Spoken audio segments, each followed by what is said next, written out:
Step back लेते हैं और एक फंडामेंटल व्यू जानते हैं मार्केट पे। रवि धर्मसी हमारे साथ जुड़ रहे हैं, वैल्यू क्वेस्ट के founder and CEO. Ravi, good morning. ET Now Swadesh पे आपका स्वागत है। बहुत ही इंटरेस्टिंग ऑब्जर्वेशन मेरा ये था कि देखिए, हमने फ्राइडे का डेटा देखा, SIPs have hit a fresh high. 12,500 crore की मंथली SIP हो गई है, जो अपने आप में मार्च के टर्बुलेंट टाइम में भी हम देख रहे हैं कि IT कंपनीज 2-2, 3-3 हाइक ले रही हैं एक साल में। टैलेंट क्रंच है। इनफैक्ट हमें ये भी जानकारी मिली है कि आप भी नए हायर्स कर रहे हैं अपनी रिसर्च टीम में, अपनी टीम बढ़ा रहे हैं। तो मामला ये तो बहुत बॉइंट साइंस हैं। आप हमारे लिए सब पर्सपेक्टिव में रखिए, और ये साइन तो क्लियरली है कि एसेट मैनेजमेंट और मनी मैनेजमेंट का बिजनेस भी बहुत बॉइंट लग रहा है।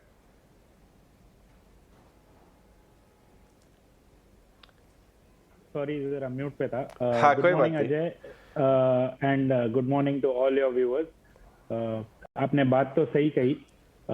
एक्चुअली अगर हम थोड़ा रिवाइंड करें, नवंबर दिसंबर में अगर जब मार्केट तेजी में था और जिस तरह से FII बेच रहे थे, एंड अगर मैं आपको बोलता कि अगले 4 महीनों में जो US की बॉन्ड यील्ड है जो 1-1.5% से बढ़ जाएगी, और इंडिया का इन्फ्लेशन और वर्ल्ड का इन्फ्लेशन जोर से वापस आ जाएगा, रशिया और यूक्रेन की वॉर हो जाएगी, और क्रूड 130 तक स्पाइक कर जाएगा, अगर ये सब मैंने आपको कहा होता तो आप कहते तो बाजार 20-25-30% तो घुस ही जाना है, और शायद ऐसा हो भी जाता, पर नहीं हुआ।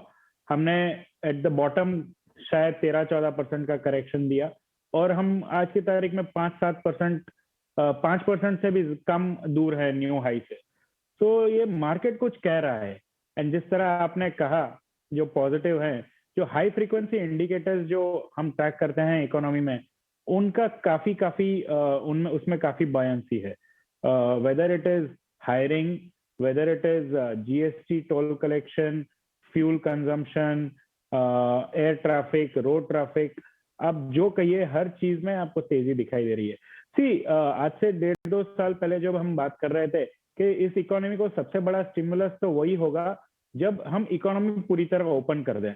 तो ये जो आप लास्ट 2-3 महीने में देख रहे हैं, जनवरी में एक थर्ड वेव जैसा लग रहा था, पर वो आया और तुरंत ही चला गया, और उसके बाद जो इकोनॉमी पूरी तरह से खुल गई है, जहां तक कि मास्क भी अभी कंपलसरी नहीं रहे, तो ये इकोनॉमी के लिए सबसे बड़ा स्टिमुलस है। एंड आज की तारीख में किसी को धंधा करने की कमी नहीं है। हाँ, थोड़ा मार्जिन में हिट है, भाव सब चीज के बढ़ चुके हैं, आदमी के हो या चीजों के हो, बिकॉज ऑफ दैट थोड़ा भाव बढ़ाना पड़ रहा है हर एक कंपनी को, and that is to make sure that margins don't get hit too much, but absolutely on the ground situation is much more buoyant than what the headlines of the newspapers suggest. सही कहा। In fact मैं आज देख रहा था, SBI economic research कह रहे हैं कि क्रेडिट ग्रोथ सिस्टम में वो जो 8% के आसपास था जनवरी फरवरी में, मार्च के एंड तक आते आते वो 9.5% हो रहा है। भले ही धीरे धीरे, लेकिन क्रेडिट ग्रोथ इंक्रीज कर रही है। एक दूसरी कंपनी, आप अनलॉक की बात कर रहे हैं, बुक माई शो, जो एक परफेक्ट रिफ्लेक्शन है अनलॉक की, क्योंकि वो सारे शोज और एग्जीबिशंस ये सब केटर करते हैं सिटीजन्स को। वो बोल रहे हैं कि सब जैम पैक्ड है, और प्लस ये मत भूलिए कि नेक्स्ट 40-45 डेज में 40 लाख शादियां देश भर में हो रही हैं। आपको भी बहुत सारे इन्विटेशन आए होंगे, तो ये अपने आप में एक स्टिमुलस प्ले हो रहा है। मैं ये जानना चाहूँगा रवि कि देखिए, वाकई में बहुत सारे नेगेटिव न्यूज़ के बीच में, पीक ऑफ पेसिमिज्म के बीच में बात करना बहुत आसान है, बाइंग और डिप, लेकिन हाथ चलाना बहुत मुश्किल है, बटन दबता नहीं है। आपने लास्ट कुछ हफ्तों में अपने पोर्टफोलियोज में हेजिटेटिंगली ही सही या कॉन्फिडेंटली आपने कहाँ में पोजीशन एड्स की, कुछ उसके बारे में बताइए। हमने ओवरऑल हम इस करेक्शन के थ्रू 100% इन्वेस्टेड रहे हैं। एक्चुअली नया लेने से जो पुराना है वही पकड़ के रखें तो भी काफी ब्रेवरी की बात होती है। आज के तारीख में तो इतने डरावने न्यूज आते हैं कि सब पोर्टफोलियो बेच के भाग जाने की सोचते हैं, but that is not how money is made in the market. You have to stay invested. आपको कन्विक्शन होना चाहिए कि ये जो सिचुएशन है इससे भी हम पार उतरेंगे। हमको ये देखना है कि जो कंपनीज हमारे पोर्टफोलियो में है, can they withstand the shock, जो भी शॉक आएगा, whether it is a crude का शॉक हो या फंडिंग का कुछ शॉक हो तो वो विथस्टैंड कर पाएंगे या नहीं।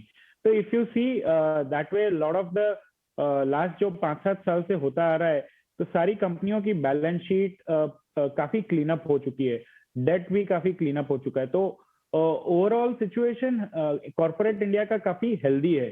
सो द एबिलिटी, और उन्होंने सबने कॉस्ट कटिंग भी कर ली थी because of Covid. There was no other choice but to cut cost. और अगर धंधा ही बंद हो जाता है तो कॉस्ट तो कट करने ही पड़ेंगे। सो इन एवरी विच वे हम एकदम lean and mean corporate India है, because of which it is easier to absorb the shock that we are undergoing. So that is our stance in the market. Portfolio में तो देखिए हमारी we are bullish on 3-4 themes, और उस theme में ही हम और स्टॉक्स ढूंढते हैं to buy. So the number one theme that we are bullish on is the digitization. हमें लगता है ये जो कोविड की वजह से जो एक बड़ी बूस्ट आ गई है, हर एक बिजनेस को ऑनलाइन जाना पड़ता है, ये छोटा ट्रेंड नहीं है, ये एक मेगा ट्रेंड है और ये कंटिन्यू करेगा। सो अगर उसमें आपके पास कोई कंपनीज हैं जो इस ट्रेंड पे प्ले कर रही हैं तो that is a good thing. Number 2 trend that we are bullish on is this energy transition. जो हम क्रूड और कोल और ऐसे फॉसिल फ्यूल से दूर जा रहे हैं and we are moving towards renewable energy is a trend that is here to stay, whether you like it or no, but because of the international pressures, regulations, companies' own conscience, everybody is moving towards an ESG compliant business. So यहाँ पे investment और होने ही है, और ये भी mega trend है। तीसरा ट्रेंड जो हम समझते हैं कि काफी बड़ा है और वो इंडिया स्पेसिफिक है, is the manufacturing boom in India. जो मैन्युफैक्चरिंग है एसेंशियली ये आज से 4-5 साल पहले जब चाइना में पोल्यूशन के काफी प्रॉब्लम हुए तो वहां से लोग सेकंड ऑप्शन टू चाइना ढूंढने लगे, जो अब चाइना +1 की तरह जानी जाती है strategy. So but this has gotten further accentuated, ना कि चाइना में प्रॉब्लम हो रहे हैं, पर इंडिया ने भी काफी स्टेप्स लिए हैं to attract all these companies that are looking for an alternative to China. तो ये तीसरा ट्रेंड हुआ। और चौथा ट्रेंड है कि साइक्लिकल रिकवरी इकोनॉमी में आ रही है, और वो जो साइक्लिकल रिकवरी है it has taken root and it is not going to be, ये जो बैड न्यूज आ रहे हैं उसकी वजह से ये ना कि economy is not going to get scuttled. So those are the 4 themes in within the cyclical theme. What we are focusing on is the financials and the real estate. All right, morning Ravi, Priyanka here, pleasure to have you। और आपने बहुत categorically 4 main themes बताई जिस पर आपका focus है। Banking उसमें से एक ही रहेगा, लेकिन आपका आईटी स्पेस पर किस तरह का व्यू रहेगा? अगर कॉर्पोरेट अर्निंग्स को अगर आपने कुछ रीड किया हो कि last quarter of the financial year में किस तरह के रिजल्ट्स आ सकते हैं, क्योंकि जैसे नैस्डैक में आपको लगातार फॉल दिख रहा है टेक स्टॉक्स में, क्या यहाँ से रीड करना चाहिए? नैस्डैक में जो बूम शुरू हुआ है वो 2009 से शुरू हुआ है, और वहां पे 12-13 साल से ये तेजी चल रही है, और वहां पे जो वैल्यूएशंस हैं वो किसी और ही लेवल पे हैं। तो मैं ये नहीं कहता कि ग्रोथ स्लो डाउन हो जाएगी वहां पर जो वैल्यूएशन उस ग्रोथ को मिल रही है वो काफी महंगी है। सो आई विल नॉट से कि नैस्डैक और इंडिया की आईटी कंपनी का 1:1 कोरिलेशन है। उनका भी आप देखेंगे तो उनको भी धंधा काफी मिल रहा है। एक्सेंचर के नंबर ले लें या किसी भी आईटी कंपनी के नंबर ले लें, हाँ जो एक कोविड की वजह से एक जो थोड़ा सा एक्स्ट्रा बम्प मिला था वो शायद थोड़ा नॉर्मलाइज हो रहा है। On the other hand India में आईटी सर्विसेज का बूम अभी 2 या 3 साल से ही शुरू हुआ है, जो हम 7-8% ग्रो कर रहे थे। इंडिया की आईटी कंपनीज का क्या प्रॉब्लम था? I am talking about the IT services company, कि उनका 50%-60% of the business is the old legacy business, जो एप्लीकेशन डेवलपमेंट मेंटेनेंस का होता है, और वो काफी जल्दी से रोल ऑफ हो रहा था। और उसके सामने ये जो डिजिटाइजेशन का बूम है वो काफी तेजी से ग्रो हो रहा था, पर नेट कंपनी पर इसका पॉजिटिव इम्पैक्ट नहीं आ रहा था, क्योंकि old legacy business which was rolling off was far bigger.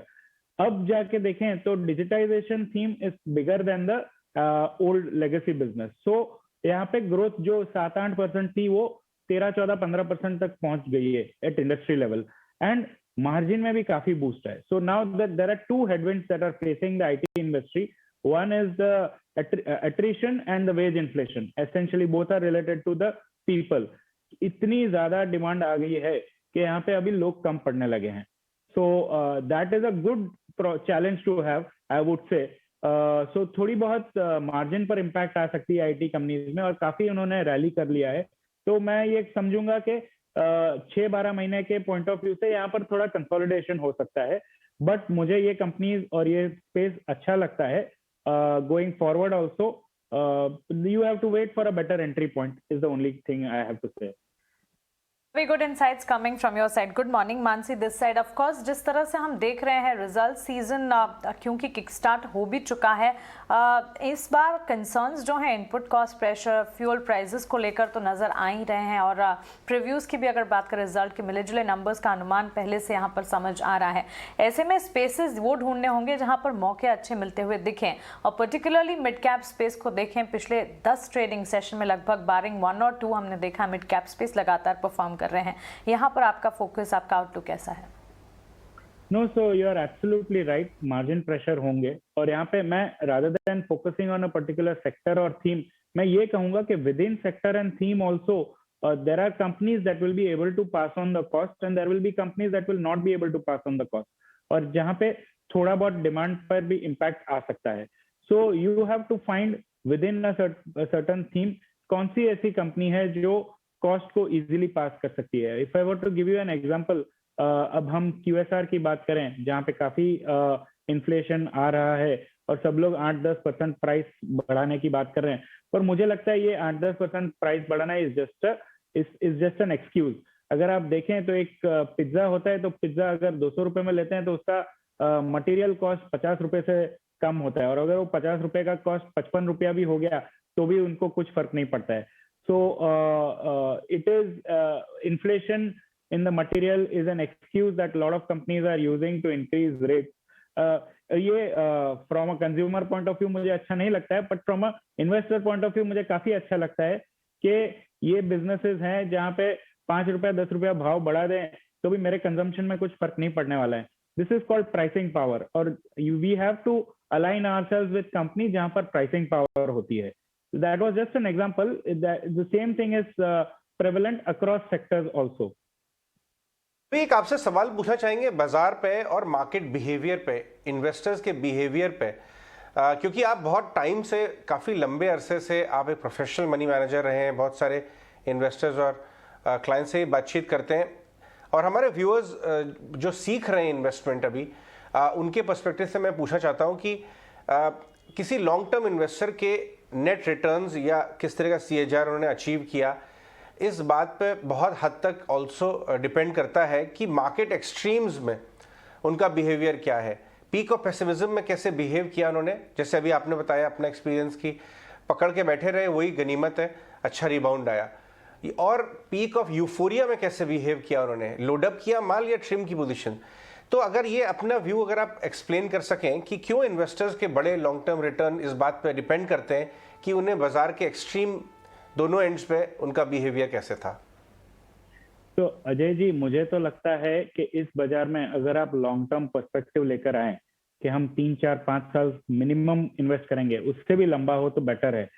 And अगर आप ये दो चीज अवॉइड कर लें कि जब हर कोई कह रहा हो कि ले लो बाजार में पैसा लगा दो, तब ना लगाएं, और जब ऐसा सब कह रहे हो कि अरे यहाँ पे तो दुनिया डूब जाएगी, कोविड हो गया, न्यूक्लियर वॉर हो जाएगा, थर्ड वर्ल्ड वॉर हो जाएगा, अगर ऐसा सब आपको सुनाई दे रहा है तब आप पैसे लगा दीजिए. तो आप इसमें कोई मुझे दो राय नहीं है कि आपके पैसे बनेंगे, पर हाँ वो 3-6 महीने में क्या होता है उसका कोई अंदाजा नहीं होता है, पर 4-5 साल के पर्सपेक्टिव से लें तो पैसा बनना ही है. So the tweet that you are referring to, that I had said के मार्केट ऐसे तो कोई टाइमिंग नहीं करना चाहता मार्केट में, बट जब वॉरेन बफेट कहते हैं कि B greedy when everybody is fearful and be fearful when everybody is greedy, is essentially a timing the market also.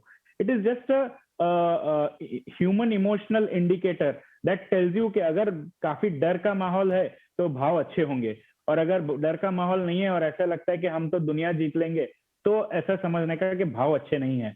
यहाँ से अगर 4-5 साल का पर्सपेक्टिव लेके चलें तो so one has to be so investing is a little contrarian in that sense that one has to actually suppress the true feeling and act contrary to that. Right Ravi, बहुत बहुत धन्यवाद आज हमसे बात करने के लिए और ये एक्सप्लेन करने के लिए। Thank you very much. चलिए आगे बढ़ते